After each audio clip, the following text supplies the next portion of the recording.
Hi friends, మీ ఇంట్లో కానీ మీ పక్కింట్లో కానీ మీ ఎదురింట్లో కానీ ఎవరికైనా పప్పీస్ ఉన్నాయా? ఉంటే కనుక ఈ ముఖ్యమైన విషయాలు షేర్ చేయండి ఫ్రెండ్స్ నేను పార్వా వైరస్ గురించి మీకు చెప్తున్నాను. ఈ పార్వా అనేది ఫ్రెండ్స్ మనకి వర్షాకాలంలో చాలా త్వరగా ఒక పప్పి నుంచి ఒక పప్పికి అంటుకునే వ్యాధి అనమాట.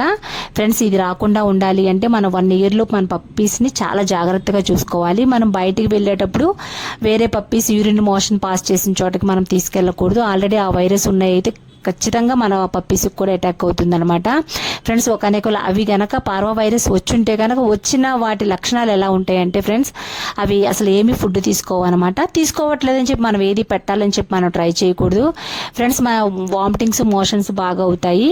బ్లడ్ మోషన్స్ అయితే మాత్రం ఇమీడియట్గా మనం హాస్పిటల్కి తీసుకెళ్ళాలి.